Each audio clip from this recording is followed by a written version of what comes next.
Je m'appelle Bana Senafida, j'habite à Carnion. J'ai mon mari, j'ai ma fille, j'ai 2 chats.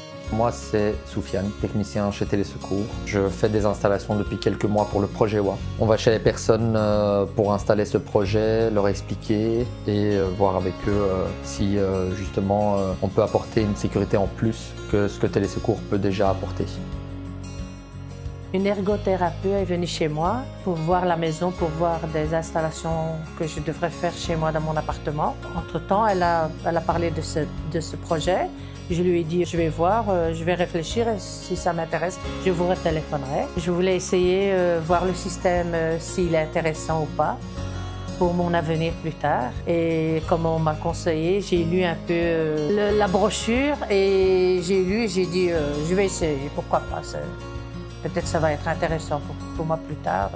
Télésecours en quelques mots, c'est, je dirais, de la bienveillance dans un premier temps et puis de la sécurité. Le fait de pouvoir se dire que si jamais on a un souci, on peut toujours contacter Télésecours sans devoir passer directement par la famille parce que parfois il n'y a pas besoin en fait, juste le fait d'avoir quelqu'un qui est au courant de la situation et de pouvoir parler, de dire qu'on a eu un souci. Et il n'y a pas besoin spécialement qu'une personne vienne sur place. Et puis aussi, ça leur permet aussi d'avoir un contact avec le monde extérieur, étant donné que beaucoup sont isolés. L'avantage du projet WA, ce serait plutôt les capteurs qui vont étudier les habitudes de vie, chose que l'appareil simple de chez Télésecours ne fait pas.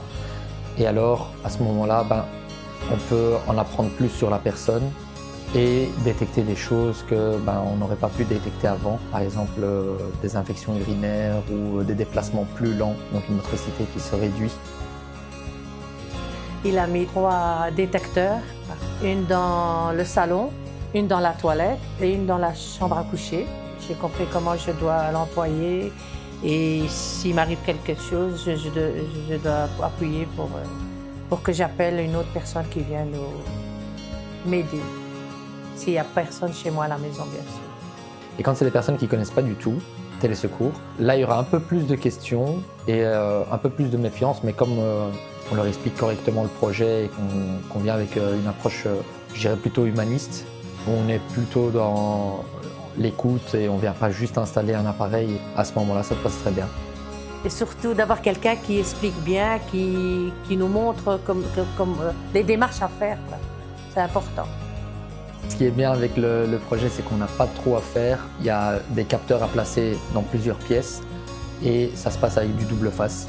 En plus de ça, on essaye d'éviter un maximum de le mettre sur les murs pour que si on doit retirer un capteur défectueux par exemple ou tout simplement le changer de place, c'est du double face. Donc on ne le met pas sur le mur quand c'est possible et on le met sur un chambranle de porte pour éviter tout dégât.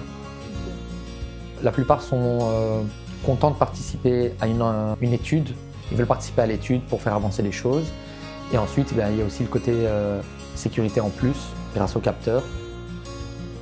Bien sûr, oui, il y a toujours le côté, ça rassure un peu plus les enfants ou les petits-enfants et du coup, on accepte. Parce qu'il y a beaucoup de personnes âgées qui sont toutes seules à la maison.